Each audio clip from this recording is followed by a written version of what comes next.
Friends, आज semiconductor के part 4 में हम इंट्रिंसिक सेमीकंडक्टर के ऊपर डिस्कशन करेंगे। स्टार्ट करते हैं।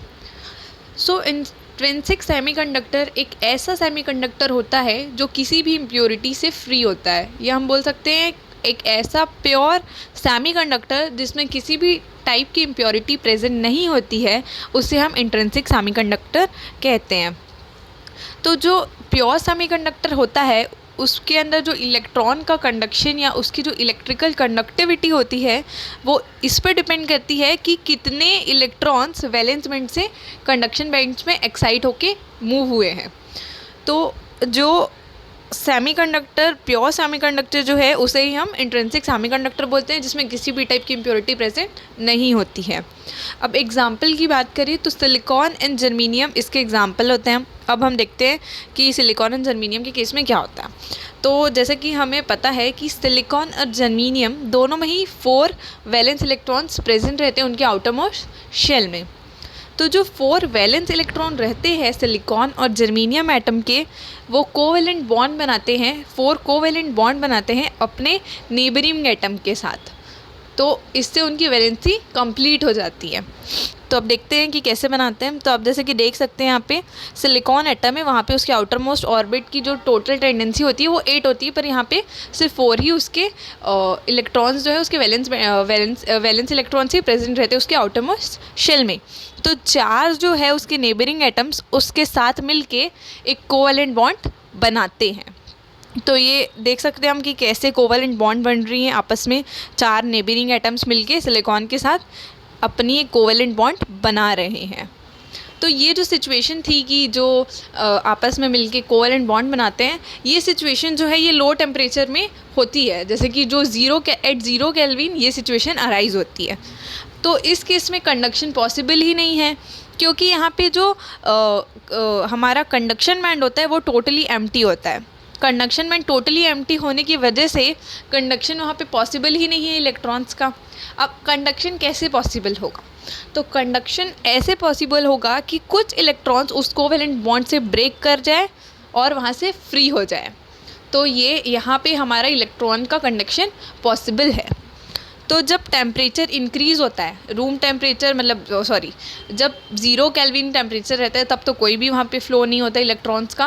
पर जब टेम्परेचर इंक्रीज़ होता है तो थर्मल एनर्जी इलेक्ट्रॉन्स के पास अवेलेबल हो जाती है और कुछ इलेक्ट्रॉन्स वहाँ से ब्रेक कर जाते हैं। कहाँ से? उस कोवेलेंट बॉन्ड से, और वो फ्री हो जाते हैं। तो जब इलेक्ट्रॉन उस कोवेलेंट बॉन्ड से फ्री हो जाते हैं तो वहाँ पे एक वैकेंसी क्रिएट हो जाती है, क्योंकि वहाँ पे एक जहाँ से जो कोवेलेंट बॉन्ड थी वहाँ से कुछ एटम्स वहाँ से निकल गए, तो वहाँ पे एक वैकेंसी या हम बोल सकते हैं वहाँ पे एक एम्प्टीनेस क्रिएट हो जाती है। तो उसे हम बोलते हैं होल। उसे हम क्या बोलते हैं? होल बोलते हैं। और हम उसे पॉजिटिव इलेक्ट्रॉनिक चार्ज मानते हैं, because they are not negative, so we consider it as positive electronic charge. जैसा कि आप यहाँ देख सकते हैं कि सिलिकॉन का यहाँ पे हम देख रहे हैं, तो सिलिकॉन के केस में यहाँ पे कोवेलेंट बॉन्ड बनी हुई है और कुछ इलेक्ट्रॉन्स यहाँ से ब्रेक कर गए हैं, जिस वजह से यहाँ पे जो वाइट कलर की हमें दिख रहा है यही हमारे होल्स होते हैं। सो होल्स आर व्हाट? सो जब इलेक्ट्रॉन जहाँ से ब्रेक हो जाते हैं वहाँ पे वैकेंसी क्रिएट हो जाती है, तो वहाँ पे होल फॉर्म हो जाते हैं। अब नेक्स्ट देखते हैं क्या है इंट्रिंसिक सेमीकंडक्टर में। इंट्रिंसिक सेमीकंडक्टर में जो फ्री इलेक्ट्रॉन्स हैं और जो होल्स हैं वो इक्वल नंबर में होते हैं, या तो हम ये भी बोल सकते हैं Ne is equals to NH। Ne is what? Ne is number of free electrons and NH is number of holes. So in intrinsic semiconductor number of free electrons is equal to number of holes. 4th point है हमारे semiconductor में, हम देखिए तो semiconductor की एक unique property होती है। क्या प्रॉपर्टी होती है? ये कि कुछ इलेक्ट्रॉन्स अपार्ट फ्रॉम इलेक्ट्रॉन्स तो हमारे मूव होते ही हैं, यहाँ पे होल्स भी मूव होते हैं। कहाँ पे? सेमीकंडक्टर्स के केस में।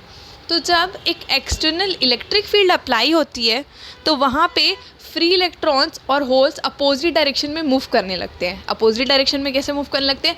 जो इलेक्ट्रॉन्स है वो होल्स की तरफ मूव करने लगते हैं, क्योंकि electrons are negatively charge, so they get move towards the holes and holes are the positively charge, और वो इलेक्ट्रॉन नेगेटिव चार्ज की तरफ मूव करने लगते हैं। तो इस तरह से इलेक्ट्रॉन्स और होल्स आपस में अपोजिट डायरेक्शन में मूव करने लगते हैं।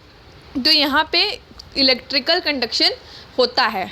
तो जो टोटल करंट यहाँ पे होता है जनरेट, वो क्या होता है, वो दोनों का करंट, दोनों का सम होता है। किसका सम होता है? इलेक्ट्रॉन करंट का, जो इलेक्ट्रॉन की वजह से, फ्री इलेक्ट्रॉन्स की वजह से हुआ है, और होल की वजह से, मतलब hole current. So the total current I is the sum of electron current plus hole current, that is I is equals to IE plus IH।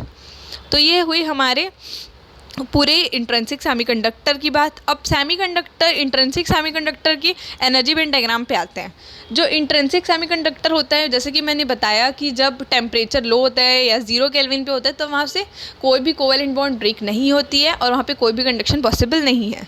तो उस केस में आप देख सकते हैं फर्स्ट में वहाँ पे बहुत ज़्यादा फॉरबिडन एनर्जी गैप होता है, जिस वजह से कोई भी इलेक्ट्रॉन्स वैलेंस बैंड से कंडक्शन बैंड में मूव नहीं कर पाते हैं।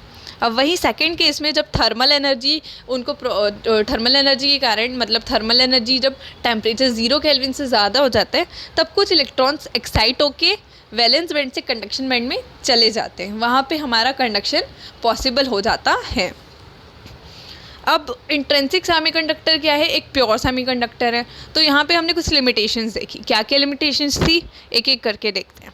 सबसे पहली लिमिटेशन कि प्योर सेमीकंडक्टर है ये, तो यहाँ पे कोई भी, यहाँ पे ज़्यादा large number of conduction electrons और large number of conduction holes possible नहीं है।